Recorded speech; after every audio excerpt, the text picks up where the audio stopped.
Hay mga kamanok, ngayong araw ay pumunta kami sa West Coast, Ukayan. Dito nga kami dumaan sa shortcut. Dito kasi sa may area namin talaga napakalawak ng pwede mong madaanan. Eto nga't may nadaanan kami napakagandang bulaklak. Pero sa pagkakaalam ko ay damo lamang ito at tumubo lang talaga to dito. At dahil nga palapit na naman ang winter kaya nagsisitubuan na naman. Sabi nga dyan ni Princess ay yan daw ay paliguan namin ng swimming pool. Aba, Diyos ko, naalala ko lang pag ganyan ang kulay, baha na sa amin. At ngayong araw nga ay kasama ko si Princess. Thank you Lord at ito'y masigla na naman ang batang are. May mga bagay kasi talagang minsan hindi mo inaasahan na mangyayari sa atin. Kaya hanggat maaari, dapat talagang handa ka sa mga bagay-bagay. Lalo na at bilang isang OFW na malayo sa pamilya, hindi madali yon. At eto ngayon nakarating na kami sa West Coast, Ukayan. Salamat nga at may taga-video ako ngayong araw. Kumuha nga ako dyan ng basket at alam kong marami na naman ang mabubudol sa akin. At syempre nga po alam nyo na kung saan ako unang pumupunta pagka nasa Ukayan. Pero ngay malayo pa nga lang ay tanaw ko na sabi ko wala masyadong bear. Pero itong si Max ay nakita ko kaya in-add to cart ko na. Ayan nga at ang cute niya, napapatayo siya sa floor. Nakita ko rin tong Caldi Coffee Farm na maliit lang na bag. At syempre naganda na rin ako sa kulay niya kaya in-add to cart na rin. Tsaka isipin 110 lang or 40 pesos. Marami rin pagpipilian pang iba't ibang bag kaya lang hindi ako masyadong mahilig sa bag. Kaya alam ko kamanok, mahilig ka. Kaya please share, follow, and like my page para dumami na tayo.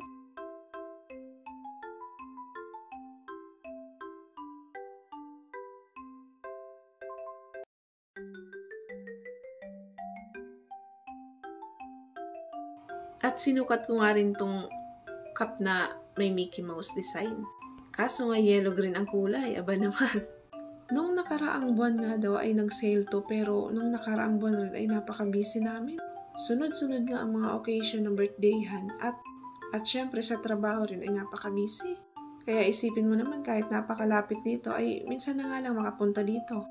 Binidyoan ko nga itong mga sapatos. Dito kasi sa bandang babang to nandito yung mga mas mura. At dito naman sa kaliwa ay mga branded shoes. At abay hindi po ako mahilig sa bag pero napansin ko tong isa at ang kulay na naman ay brown.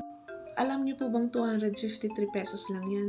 Kaya inaantay ko po talagang dumami na ang ating followers hanggang sa maging 1,000k followers. Kaya talagang willing po ako mag-share sa inyo ng mga biyaya galing dito. Kasi sa totoo lang kahit naman ukay po ay napakagaganda. Ito ang West Coast Ukayan dito sa may tapat namin ay medyo mataas pa ang presyo nito kumpara dun sa ibang lugar na mas mga mura. Doon din kasi sa 2nd Street or kilalang Ukayan rin ay mas mga mura talaga. Ang maganda lang kasi dito sa West Coast Ukayan katapat namin, malapit lang. At syempre kahit naman hanggang anong oras ka dito, pwedeng pwede. At compare nga rin sa ibang Ukayan, wala rin dun item na meron dito. Kaya kahit yung ibang presyo ay may kataasan, okay lang naman. Meron rin dito mga skirt, mga dress. Hindi ko pa naman po hilig ang dress pero hilig ko rin pong mamigay. Baka naman, please invite po ng mga kamanok para mag 1k followers na tayo. Kaya mapapasa inyo talaga po to. Sa totoo lang, ako rin ang taong hindi mahilig maghalongkay ng mga ukay na to. Di nga lang ako naging tulad sa kapatid kong bunso na si Joanne ay talagang sobrang hilig dun maghalongkay ng ukayan.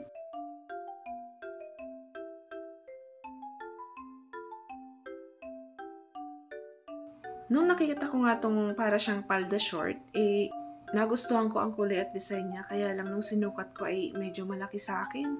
Pagka mga ganito kasi talagang kulay, abay napapansin ko agad yan. Kaya syempre ay pinili ko yan at abay in-add to cart ko yan. Hindi nga rin ako nakontento kaya patuloy ako naghahanap ng mga dress. Kasi syempre may kapatid rin akong mahihilig sa ganyan.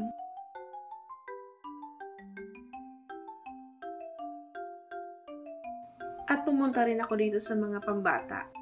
Sabi ko nga, naalala ko yung sa mga kambal ko kaya lang wala naman ako napili. Sabi ko kasi pag uwi ko na lang ay doon tayo babawi. Pero syempre nga, may mga kamanok tayo na may mga anak dyan, pamangkin. Abay, wag kayong mag-alala, ay talagang pipili ako. Pagka talaga binigay ni Lord ang time na yon, abay, hindi ako magsasawang mag-ipon ng mga naukayan ko dito.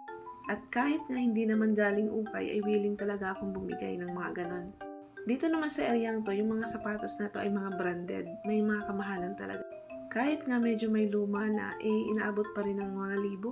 Pero di ko pinalagpas tong boots na to. Abay, nagsukat-sukat pa nga ako niya sa may salamin. At sa pagbalik ko rin dito ay nakita ko rin tong shoes na to.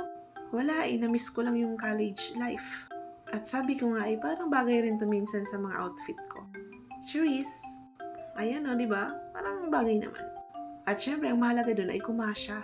At eto na nga yung sabi ko kaninang in-add to cart ko. At ng mga oras na yan ay nagbayad na ako sa cashier. At syempre, tinanong ko naman yung Japanese cashier kung pwede ko siyang videohan. At syempre, na-videohan ko nga kaya okay naman daw sa kanya. At abay, tingnan mo naman, madami-dama na naman yung nabudol sa akin. Nung una nga, ikala ko matara yung Japanese staff na to. Abay, hindi naman pala. Minsan lang talaga ako makakatagpo ng mga gantong Japanese. At dahil nga okay lang naman sa Japanese, ay di ko na pinalampas to. Nilubos-lubos ko na talaga. Ito yung nag-groovy pa nga kami. Pagkatapos nga ay umuwi na kami ni Princess at medyo padilim na naman. Maaga-aga pa naman ang oras na yan, kaya lang makulimlim. Maaga pa nga lang talaga dito kaninang umaga ay umuulan. Dito nga kami dumaan ulit sa may shortcut. Nakakatamad na kasi dun sa dati naming dinadaanan kasi medyo malayo-layo. Hanggang dito na lang kamanok. Salamat sa panonood. Janet!